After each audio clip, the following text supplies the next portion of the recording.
જય માતાજી। તો સ્વાગત છે તમારા બધાનું મારા નવા વ્લોગમાં। અને આ બધું જોઈને તમને એમ લાગતું હશે કે આજે કઈ નવી રેસીપી બનાવવાની છે, પણ આજે આપણે કોઈ રેસીપી બનાવવાની નથી, બટ આજે હું શેર કરવાની છું તમારી સાથે એક સિક્રેટ લોંગ હેર માટેનું। આપણને ખબર જ છે કે આજના સમયમાં બધાને હેર ખરતા હોય છે ને ડેન્ડ્રફ થતો હોય છે ને આમ હેર રિલેટેડ ઘણી બધી સમસ્યા હોય છે। તો આજે હું તમને એક એવી ટિપ્સ બનાવવાની છું, એવો એક ઘરેલું ઉપાય છે કે આપણે ઘરે જ બની જાય એવું તેલ છે કે જેનાથી તમારા હેર છે સ્ટ્રોંગ બનશે, હેર ફોલ થતો અટકી જશે અને ડેન્ડ્રફ થતો હોય તો એ પણ નહીં થાય। તો અને ખૂબ જ ઇઝી છે આ હેર ઓઇલ બનાવવો।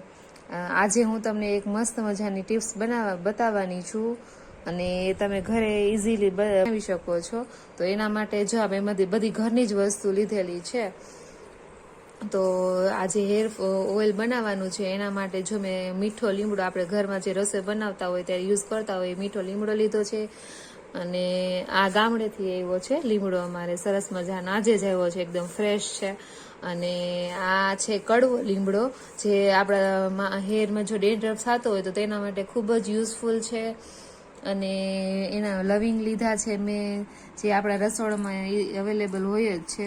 અને તીખા લીધા છે થોડાક, પછી લીધું છે જાસૂદના પાન લીધા છે મેં થોડાક, પછી લીધા છે તુલસીના પાન લીધા છે, કડવી સૂકી મેથી લીધી છે, એનાથી પણ ડેન્ડ્રફ થતો અટકે છે, જે આપણા હેર માટે ખૂબ જ ફાયદાકારક છે। અને જાસૂદના ફૂલ પણ લીધા છે। પછી હું લઈ આવી છું કાળા તલનું તેલ લીધું છે મેં।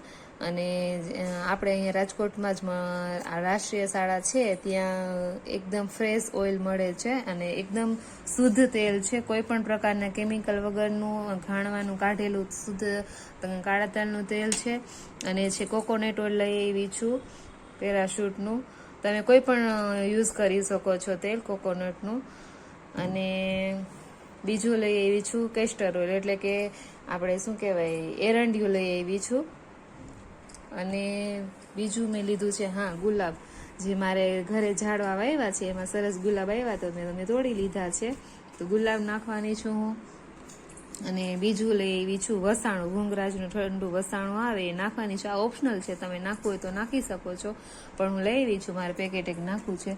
અને આ બધું નખાઈ જાય પછી સુગંધ આવે એના માટે હું ઝરણ લઈ આવી છું, આ એક બોટલ નાખવાની છું સુગંધ આવે એના માટે। તો હવે આપણે બનાવવાની કરીએ શરૂઆત। સૌથી પહેલા તો આ જે લીમડાના પાન છે એને આપણે તોડવાના છે બધા। તમે લીમડાને આમના પાન તોડ્યા વગર પણ ડાળખી સહિત નાખી શકો છો, પણ હું પાન તોડીને નાખીશ।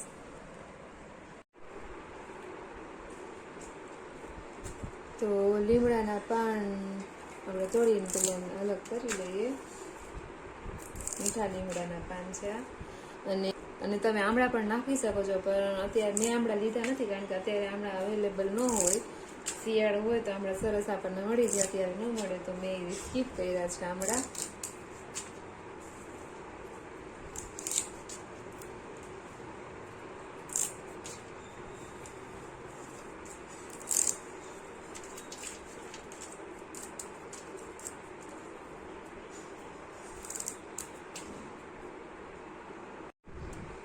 તો જો મીઠા લીમડાના પાન તોડી નાખ્યા છે મેં, અને આ હેર માટે ખૂબ જ યુઝફુલ છે।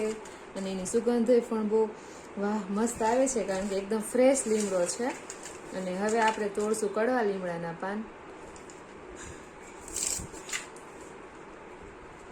કડવો લીમડો તો આપણને ખબર જ છે કે આપણી હેલ્થ માટે, આપણા હેર માટે, આપણી સ્કિન માટે ખૂબ જ યુઝફુલ છે, એના ઘણા બધા બેનિફિટ છે। અને ઘણી બધી દવામાં પણ કડવો લીમડો યુઝ થાય છે। જો આપણે ડેન્ડ્રફ હોય અથવા તો સ્કિન પ્રોબ્લેમ કોઈ પણ પ્રકારનો હોય તો પણ આપણને આજે કડવો લીમડો છે ખૂબ જ યુઝફુલ છે। તો કડવો લીમડો, અને હેરફોલ થતો હોય અથવા તો ડેન્ડ્રફ હોય તો પણ એને દૂર કરી દે છે કડવો લીમડો। અને આનો સાબુ પણ આપણને માર્કેટમાં મળે જ છે, અને ઘણા બધા શેમ્પૂમાં પણ કડવો લીમડો યુઝ થાય છે।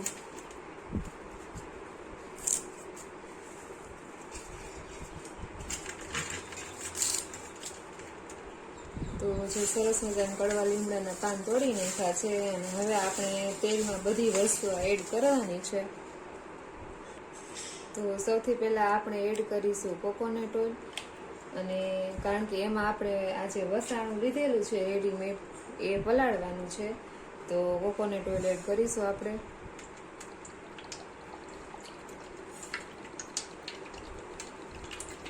મેં આ 500 ml ની બોટલ લીધી છે, મારે 1 કિલો તેલ બનાવવાનું છે, તો મેં 500 ગ્રામ લીધી છે બોટલ કોકોનટ ઓઇલની, અને 500 ગ્રામ કાળા તલનું તેલ લીધું છે.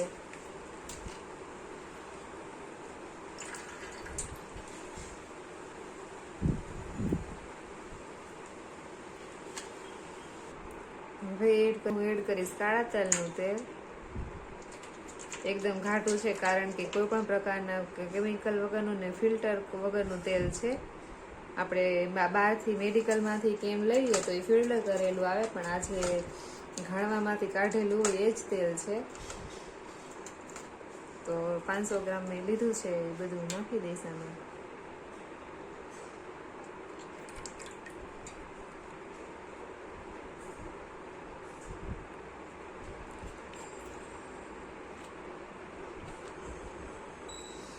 હવે નાખીશ થોડુંક એરંડી થોડુંક જ નાખીશ, કારણ નહીં તો ચીકણું વધારે હોય એરંડી, એટલે એરંડી હું થોડુંક જ નાખવાની છું.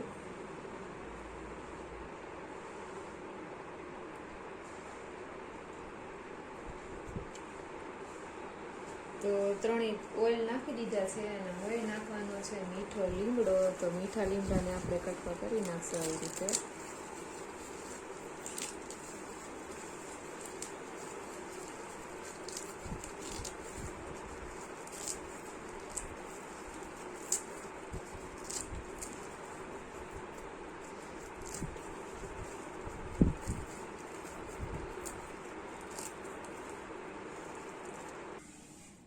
હવે નાખવાનો છે કડવો લીમડો, તો એના પણ આવી રીતે કટકા કરી નાખશું, જેનાથી પ્રોપર ઓઇલમાં મિક્સ થઈ જાય.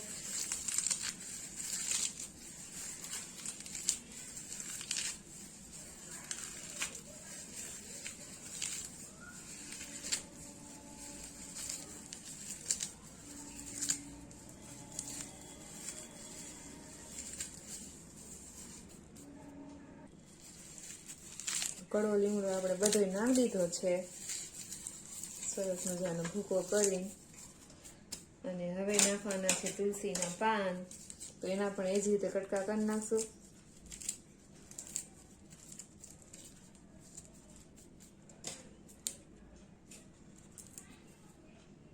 હવે નાખશું જાસૂદના પાન, એને કટકા કરી નાખશું આપણે. કટકા એટલા માટે કરવાના કે પ્રોપર સરસ ઓઇલમાં મિક્સ થઈ જાય. અને હવે નાખશું જાસૂદના ફૂલ, તો એના પણ એ રીતે નાના નાના કટકા કરી નાખશું, જેથી પ્રોપર મિક્સ થઈ જાય ઓઇલમાં. જાસૂદના ફૂલ મારી પાસે ઝાઝા નહોતા, એટલે મેં 3-4 ફૂલ જ નાખ્યા છે. તમે વધારે પણ નાખી શકો છો. અને હવે નાખશું ગુલાબના ફૂલ, તો એની પણ આપણે પાંદડી અલગ કરી નાખશું.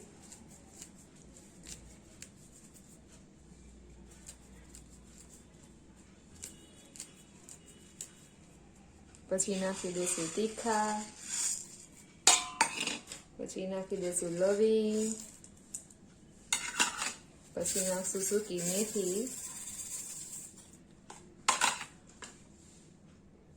અને હવે નાખશું આ જે મેં રેડીમેડ વસાણું લીધું છે એ નાખવાનું છે.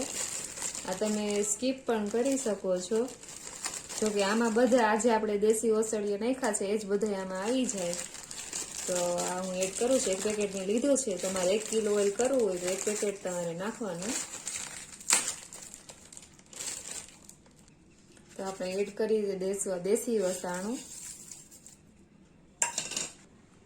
અને હવે આને પ્રોપરલી મિક્સ કરવાનું છે તેલમાં, સરસ રીતે ભળી જાય એ રીતે.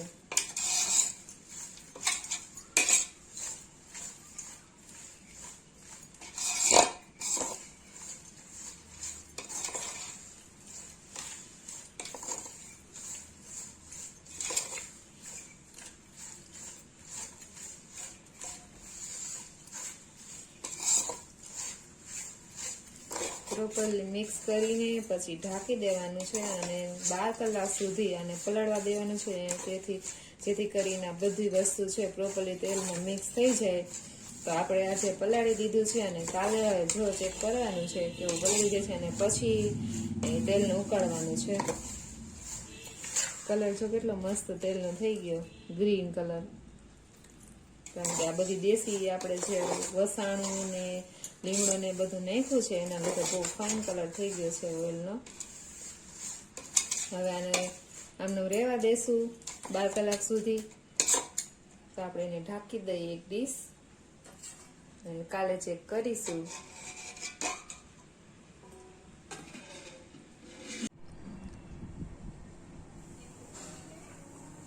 તો આપણે તેલને કાલે બધે ઓસળિયા નાખીને સરસ મજાનું પલાળી દીધું હતું, બધે ઓસળિયા નાખીને તેલમાં, અને 12 કલાક સુધી રહેવા દીધું હતું. ને હવે ચેક કરવાનું છે તો આપણે ફરીને જોઈ લઈએ. વાહ, તો જો સરસ મજાના બધા ઓસળિયા છે એ તેલમાં સરસ ભળી ગયા છે અને હવે આપણે એને ઉકાળવાનું છે. તો ગેસ ઉપર ચડાવી દઈએ ઉકાળવા માટે.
સરસ મજાનું ઉકળી ગયું છે અને બધા ઓસળિયા સરસ એકદમ પ્રોપરલી મિક્સ થઈ ગયા છે તેલમાં અને એકદમ ઠંડુ થઈ ગયું છે.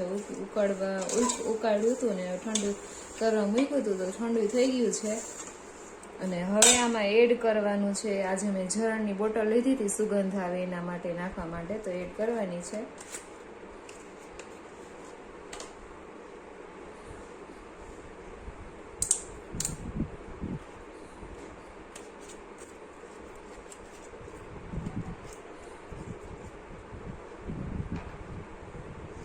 તો સરસ રીતે પ્રોપર મિક્સ થઈ ગયું છે અને હવે આપણે એને ગાળી નાખવાનું છે. તો મેં તપેલી રાખી છે રેડી અને પાતળું એકદમ સરસ કાપડ હોય જેમાં આસાનીથી તેલ ગળાઈ જાય એવું કાપડ લીધું છે મેં અને હવે એમાં ગાળવાનું છે તેલ.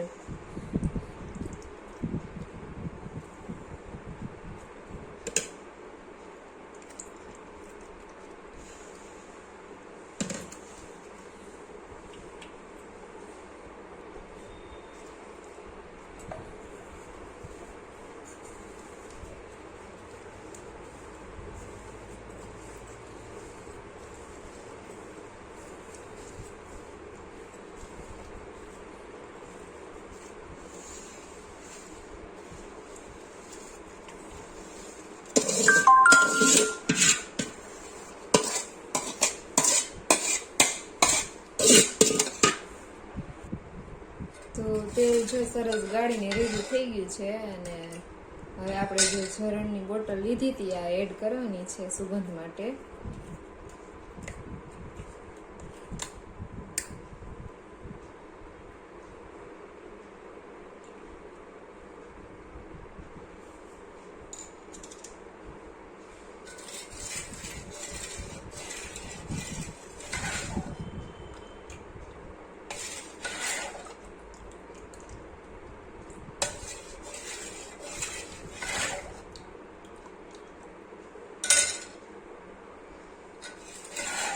તો તેલ જો સરસ મજાનું રેડી થઈ ગયું છે અને હવે આને બોટલમાં ભરવાનું છે. એકદમ ગ્રીન કલરનું અને મસ્ત સુગંધવાળું તેલ થઈ ગયું છે રેડી.